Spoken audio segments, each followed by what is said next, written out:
एकनाथ शिंदेंसोबत गेलेल्या सर्व आमदारांना अपात्र करा. पक्षाच्या स्ट्रक्चरमध्ये विधिमंडळ पक्ष हा मोठा नाही. लोकशाहीत व्हिपला महत्व, तो नाकारल्यास कारवाई. ठाकरेंचे वकील कपिल सिब्बल यांचा कोर्टात युक्तिवाद. शिवसेना पक्ष आणि चिन्ह शिंदेंकडे बेकायदेशीरपणे सोपवलंय.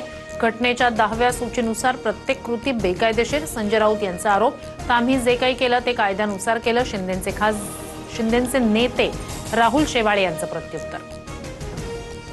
संतोष देशमुख यांच्या हत्येचा आरोपी वाल्मिक कराडला बीड जेलमधून नागपूर जेलमध्ये पाठवा. खासदार सुप्रिया सुळे यांची मुख्यमंत्र्यांकडे मागणी. जेलमधील सीसीटीव्ही कॉल लॉग चौकशीची मागणी.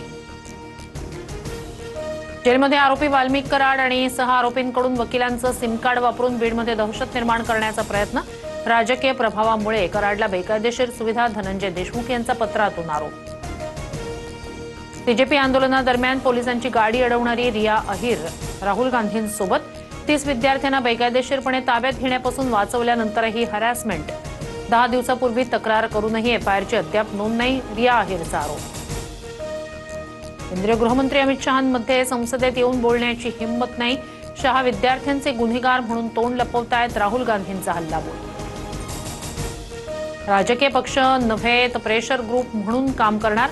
देशाला सध्या दबाव गटाची गरज. राजकीय पक्ष स्थापनेच्या प्रश्नावर अभिजित दिपके यांची स्पष्ट भूमिका. 13 जणांच्या शिष्टमंडळासह सीजेपीची संभाजीनगरमध्ये बैठक. पंतप्रधान मोदींचा व्हिडिओ काही काळ फेसबुकवरून हटवल्यानं वाद. डीपफेक सामग्रीशी संबंधित प्रकरणात मेटाचे संस्थापक मार्क झकरबर्ग यांचा माफीनामा. सोफेर टीकेनंतर अखेर पालिकेचं वादग्रस्त टेंडर मागे. गेल्या 5 दिवसात 2 प्रस्ताव मागे घेण्याची वेळ. आलिशान गाड्यांच्या पाठोपाठ महापौर बंगल्याच्या वादानंतर टेंडर मागे.